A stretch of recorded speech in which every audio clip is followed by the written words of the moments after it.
Olá, boa noite, seja muito bem-vinda. Eu sou Joyce Hasselman e trago para você as principais notícias do dia com análise no Jornal da Joyce Analisa, porque uma notícia de fato merece uma boa análise. Vamos falar da mega operação Carbono Oculto que mira o PCC e chegou a postos de combustíveis e também ao Centro Financeiro de São Paulo, a Faria Lima.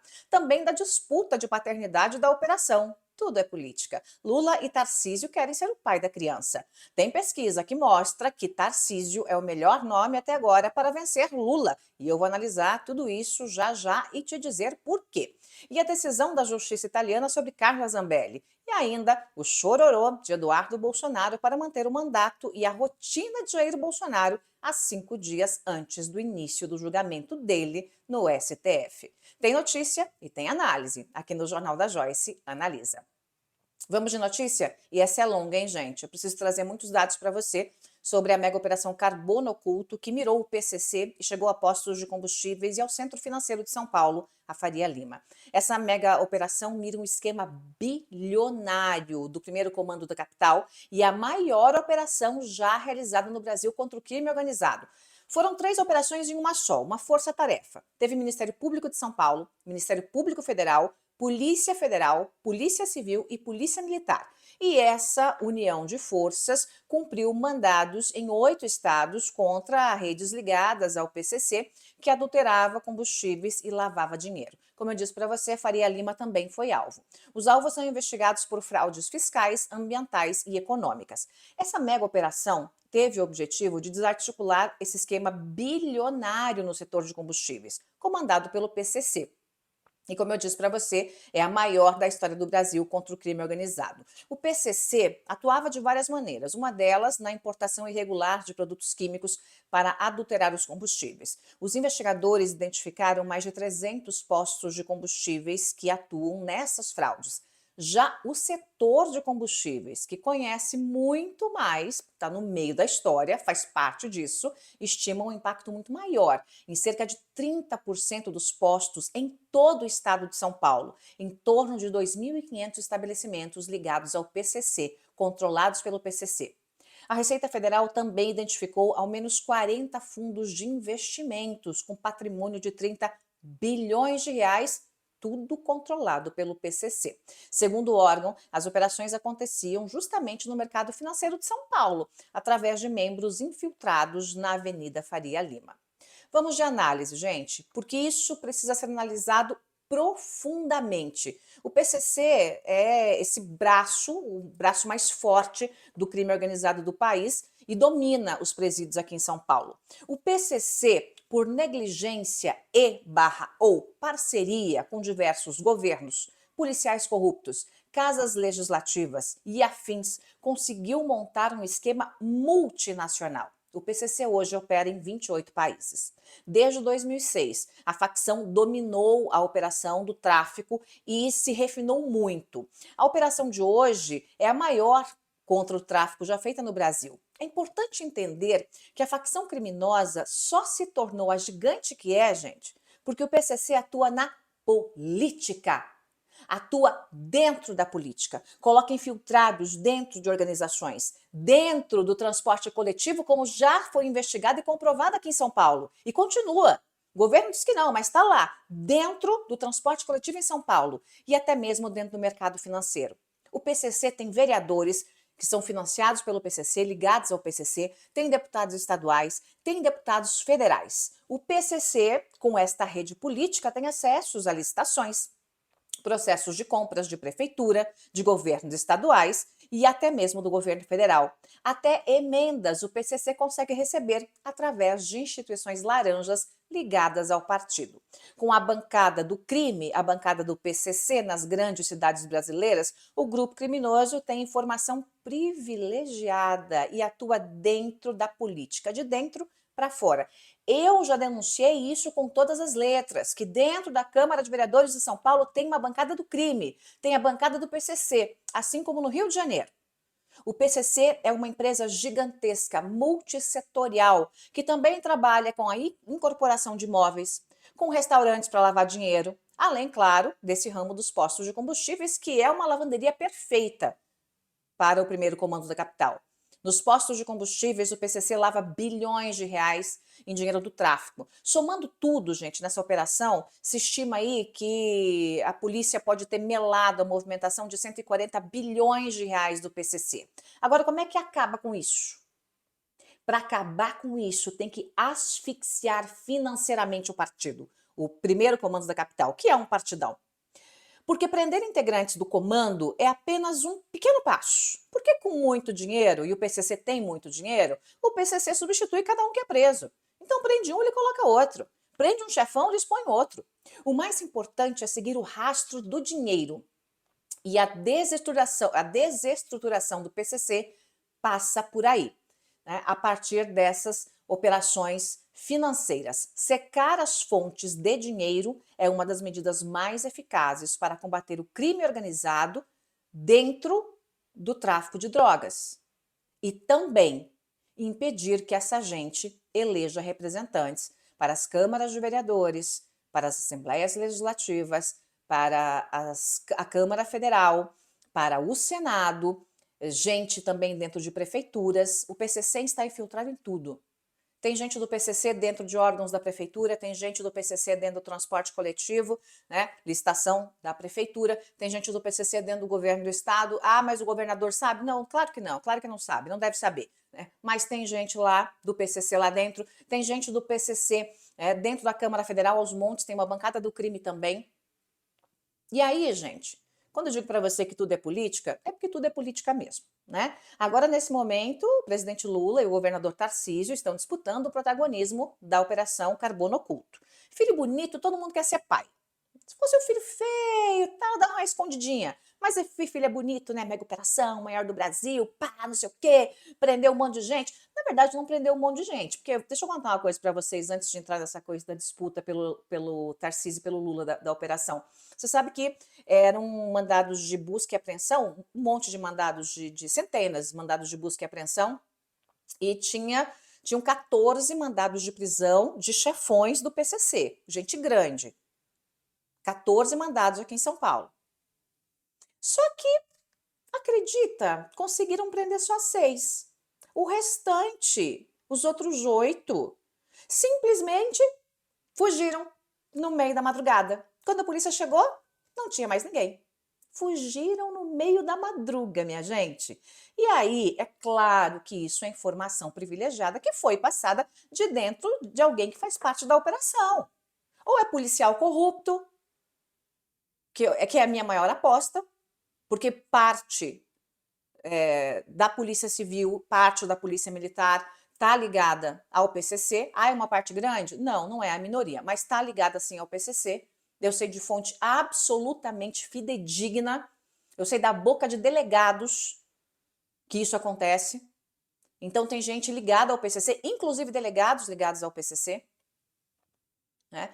E, obviamente, foi a partir da boca de policial corrupto que essa gente foi avisada e grandes tubarões do PCC conseguiram fugir, né? A Polícia Federal tá bem doida por causa disso, né? Tá doidinha, doidinha, doidinha.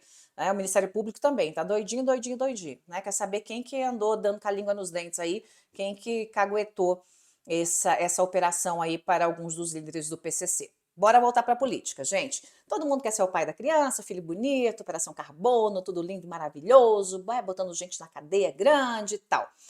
E como Lula e Tarcísio são potenciais candidatos à presidência da República, é claro que cada um quer puxar a sardinha para o seu braseiro. Lula correu para se manifestar nas redes sociais. Foi lá, foi no X, escreveu e tal, e já organizou logo uma coletiva. Colocou o ministro da Justiça, Ricardo Lewandowski, e também o Fernando Haddad para dar coletiva, falarem sobre o assunto, colocando a marca do governo do PT nessa mega operação. Aliás, marcaram coletiva para o mesmo horário que o governador de São Paulo marcou coletiva aqui em São Paulo.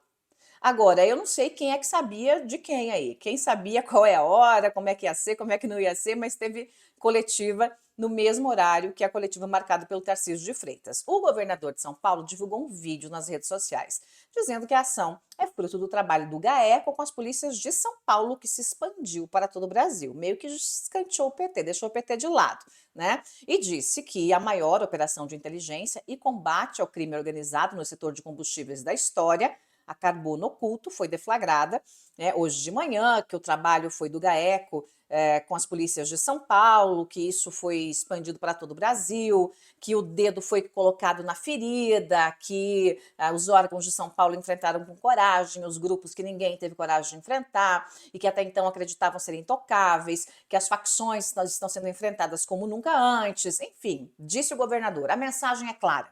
Em São Paulo, crime organizado não terá vez.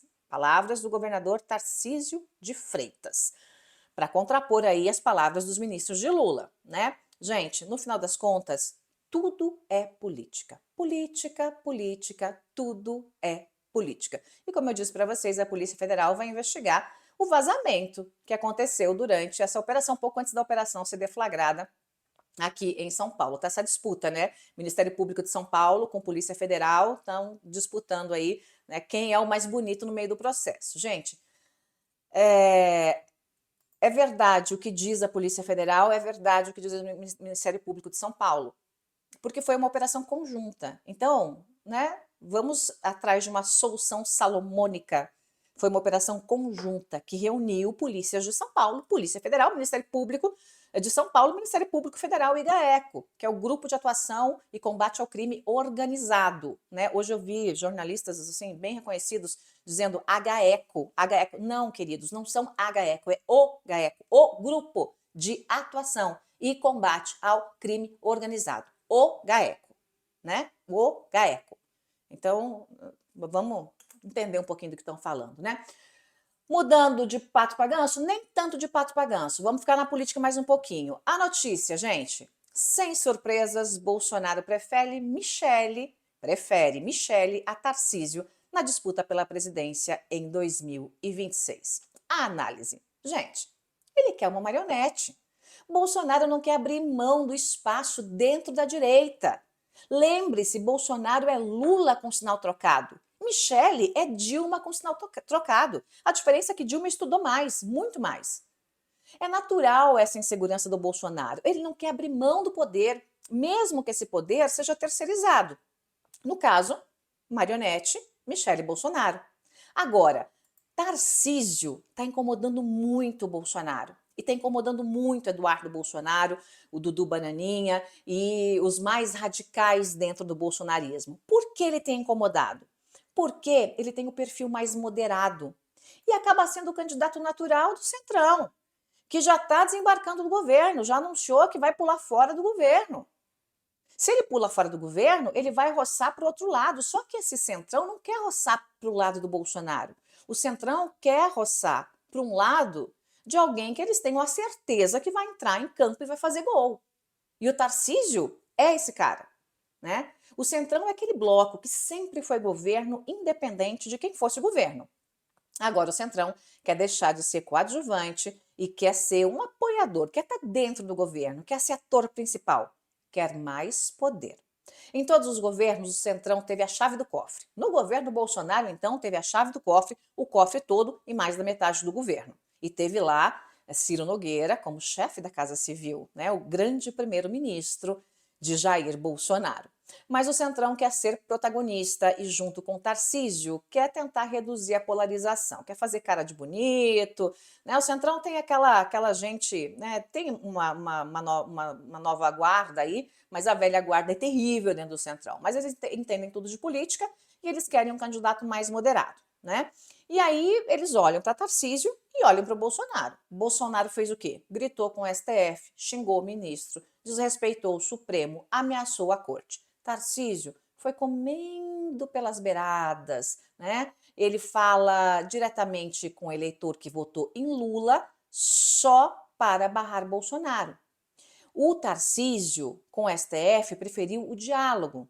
E eu vou repetir para vocês essa frase. Ele fala diretamente com o eleitor que votou em Lula só para barrar o Bolsonaro. Mas com quem ele fala mais? Ele fala também com o eleitor que hoje, assim como eu, não quer Lula nem Bolsonaro.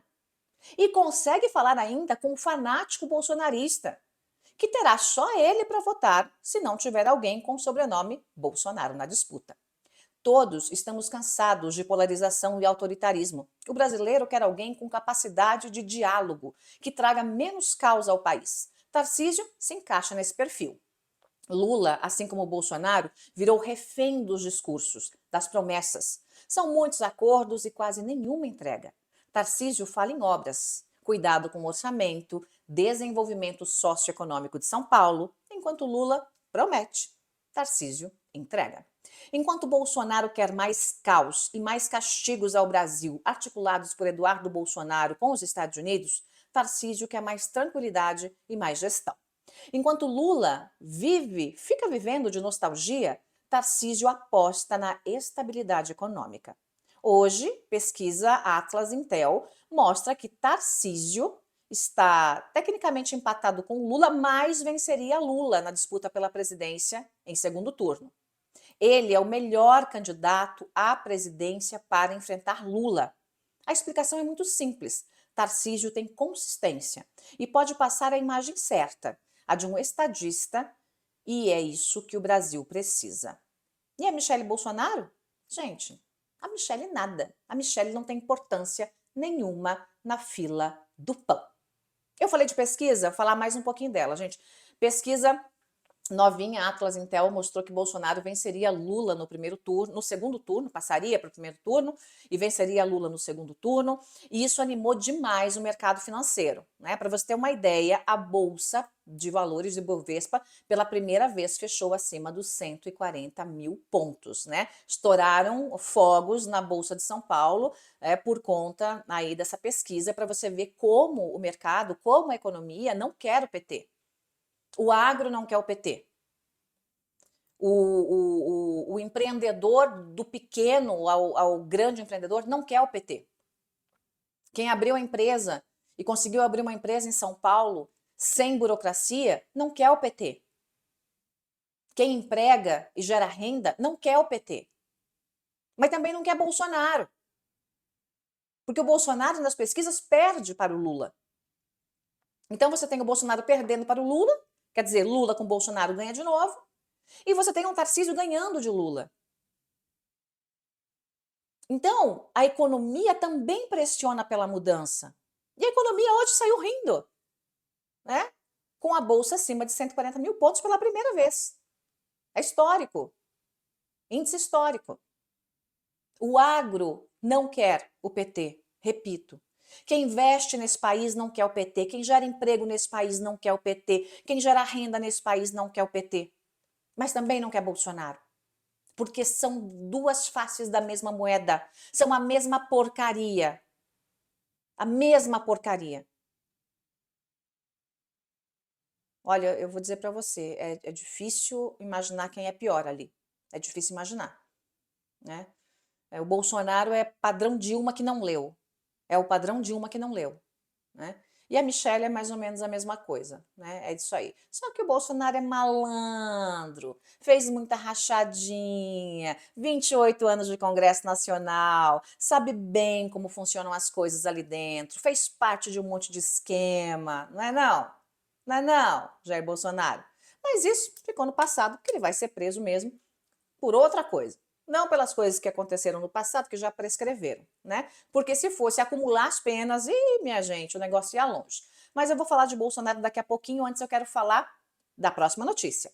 Justiça italiana mantém Carla Zambelli atrás das grades, isso porque entendeu que há um risco de fuga iminente da ainda deputada. Vamos de análise. Ai, ai, ai, gente, Carla Zambelli, Carla Zambelli. Carla vai continuar aguardando o processo de extradição presa, atrás das grades, e não no conforto de um apartamento situado em uma região nobre de Roma e sendo sustentada sabe lá por quem. De onde vem o dinheiro de Carla Zambelli, hein, gente? Já pararam para pensar nisso? Porque o marido tá com as contas bloqueadas. Ela, contas bloqueadas. De onde será? Quem será que financia Carla Zambelli? Será que é o Clube do Porsche que financiava ela quando ela participava de movimento de rua? Será que os milionários do Porsche aqui em São Paulo continuam financiando Carla Zambelli? Uma criminosa condenada a 15 anos de prisão Gente, é óbvio que depois de 2 condenações aqui no Brasil, a Carla não pode ficar leve, livre e solta, sob pena de a justiça ser ridicularizada, né. Para você que ainda não viu a segunda condenação, foi agora, na semana passada, né, que teve essa condenação da Carla. Foi, na verdade, não foi nem a condenação, porque a maioria o Supremo já tinha, então já tinha uma condenação, mas terminou o julgamento que confirmou a condenação da Carla no caso daquela loucura que ela fez correndo atrás de um cidadão, né, nos Jardins em São Paulo, na Avenida Lorena, na Rua Lorena, avenida, eu não lembro se é avenida ou rua, gente, eu morei lá, mas não lembro. Morava muito perto, inclusive, né? Se eu tivesse passando por ali, ó, não tava mais viva, que a Carla tinha aberto, assim, liberado todas as balas em cima de mim, né? Tinha, vamos abrir fogo, né? É isso que ela ia fazer. Mas noves fora, o assunto não sou eu. Ela foi condenada a 5 anos e 3 meses de prisão. Então, são os 10 anos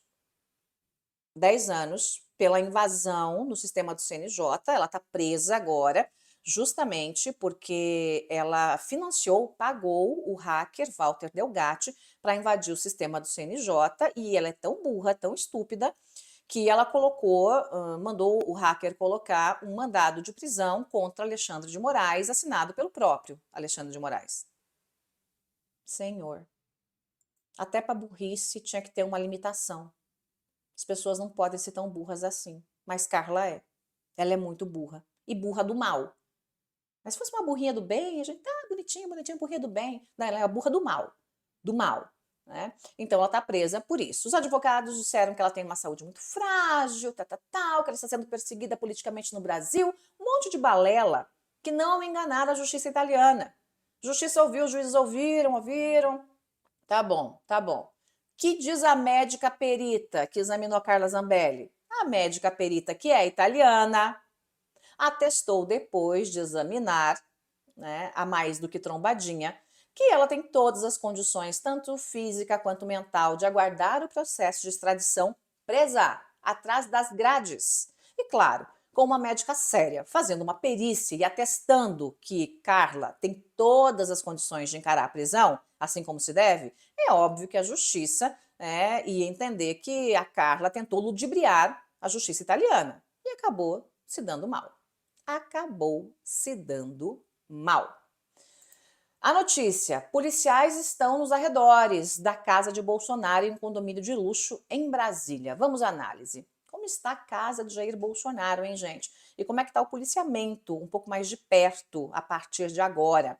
Bom, gente, os policiais estão à paisana, os policiais que estão acompanhando o Jair Bolsonaro estão nos arredores da casa, né? Mas a Polícia Federal pediu oficialmente que o policiamento seja feito dentro da casa de Bolsonaro durante 24 horas por dia. Esse pedido foi feito e agora o Alexandre de Moraes jogou para a PGR, né? Para a Procuradoria-Geral da República. Então, o procurador, o PGR, vai trazer um posicionamento sobre isso. Deve chegar até amanhã esse posicionamento. É bem provável que o PGR não vá compactuar com esse pedido da polícia, mas a polícia diz que há um risco iminente de fuga, que o Bolsonaro pode fugir a qualquer momento dentro de um carro, por exemplo, um carro de embaixada que poderia atuar como colocando ele dentro, né, desse carro da embaixada. O que é da embaixada não é território brasileiro, então tirando ele com o carro da embaixada de dentro do condomínio, com a ajuda de algum vizinho. Então os policiais teriam que fazer, como o Alexandre de Moraes diz que não quer escândalo, não quer que mude a rotina dos vizinhos, não quer nada disso. Os policiais argumentaram: poxa, eu vou ter que, de qualquer forma, revistar os carros, ver carro que entra, carro que sai, para não ter risco de fuga do semipresidiário, né? É um prisioneiro em casa e é um semipresidiário. Então, isso vai afetar a rotina dos vizinhos. Então, a única forma de não afetar é ter polícia dentro de casa, né? E essa decisão deve sair aí amanhã, no máximo depois de amanhã, mas acho que amanhã já sai. E tudo leva a crer, as fontes mais próximas ali do PGR levam a crer que ele vai dizer um não para a Polícia Federal. E o Alexandre de Moraes deve seguir o que diz o PGR. Lembre-se que nós estamos a 5 dias do julgamento de Jair Bolsonaro. Jair Bolsonaro, que é apontado, e eu estava lá, eu vi, eu acompanhei, eu vi, eu sei, né, é apontado como a grande mente da trama golpista, a tentativa de golpe do Brasil que aconteceu no dia 8/1, né? com o quebra-quebra nos três poderes e com a tentativa mesmo de tomar o poder no Brasil, né? Infelizmente, Jair Bolsonaro usou muita gente como massa de manobra, gente que hoje está na cadeia, condenada aí a muitos anos de prisão, 17 anos, 16 anos, 15 anos de prisão, gente que foi usada como massa de manobra, que se permitiu, não pode ser também passar a mão na cabeça, se permitiu ser usado, né? Foi lá como gado, orientado pelo Bolsonaro e pela gangue no entorno do Bolsonaro, financiado por uma gangue no entorno do Bolsonaro. Eu conheço alguns dos financiadores, gente do agro, gente grande do agro, que financiou aqueles acampamentos em frente aos quartéis, que dava churrascada para aquele povo, né? Gente do agro, infelizmente, né, cometendo crimes ali para manter aquela gente ali dentro, aquela gente que tentou, orientada por Bolsonaro e pela gangue bolsonarista, dar um golpe de Estado no Brasil. Então, ele vai ser julgado, o julgamento começa dia 2, termina dia 12. Eu disse para você já há alguns meses, há vários meses, que até meados de setembro Bolsonaro deveria estar preso.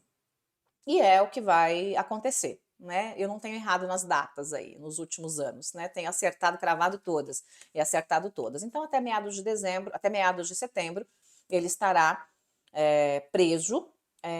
Fala-se em uma prisão militar. Esqueça, gente, não vai rolar prisão militar. Não vai rolar prisão militar. Fala-se também na papuda. Acho pouco provável que coloquem Bolsonaro na papuda, né?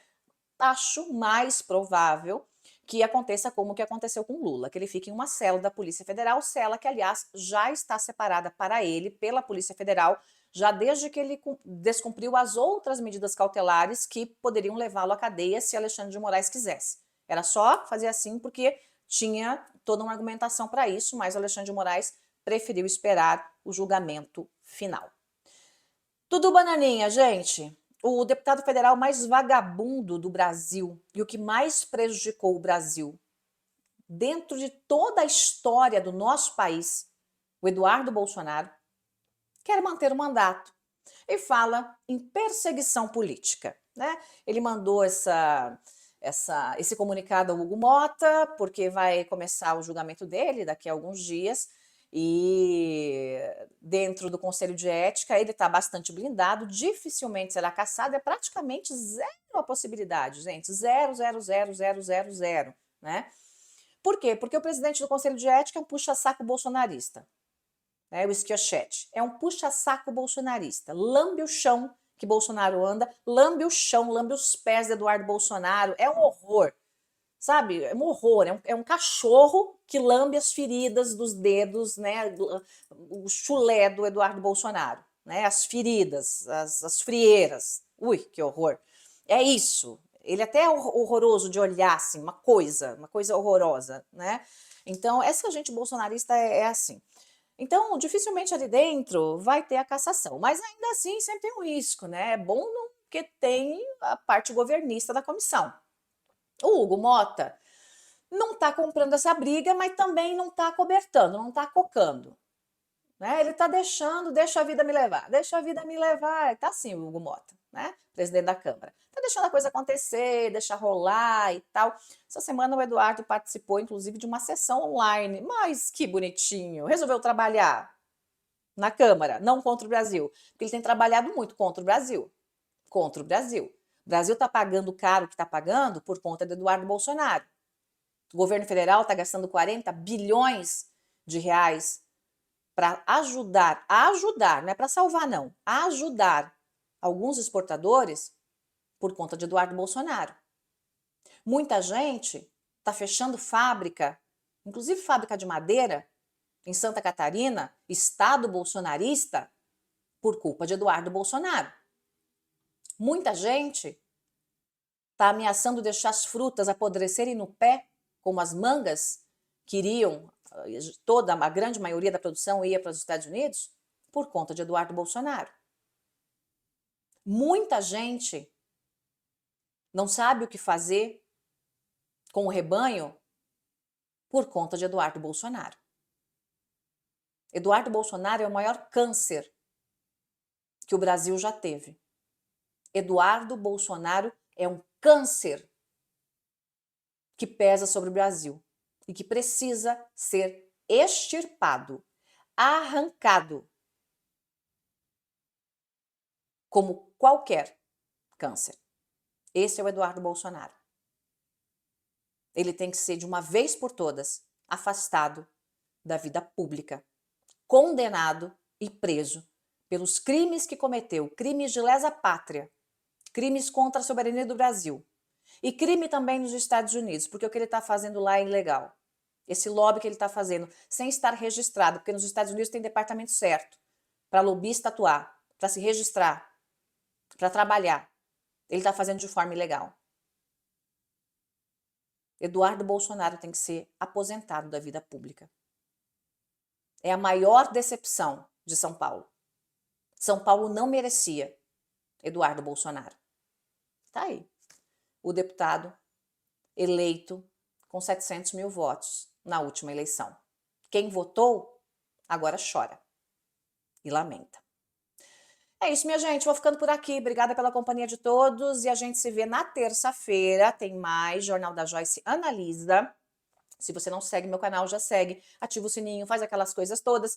Se você não está no meu Instagram, corre pro meu Instagram, me segue lá, é Joyce Hasselman Oficial. Também no X, é Joyce Hasselman. Todas as minhas redes é Joyce Hasselman, tá, gente? É fácil de você achar. Só o Instagram que tem esse oficial, porque tem algumas redes que são de fãs, então tem o Joyce Hasselman Oficial. Porque no Instagram, quando aparecer uma notícia rápida, alguma coisa importante, eu vou trazer para você no Instagram. E nas terças e quintas tem o Jornal da Joyce Analisa, em que eu trago informação e análise para você, para a gente discutir e levar a sério as informações do Brasil e do mundo. É isso, ó. Beijo para vocês, até terça.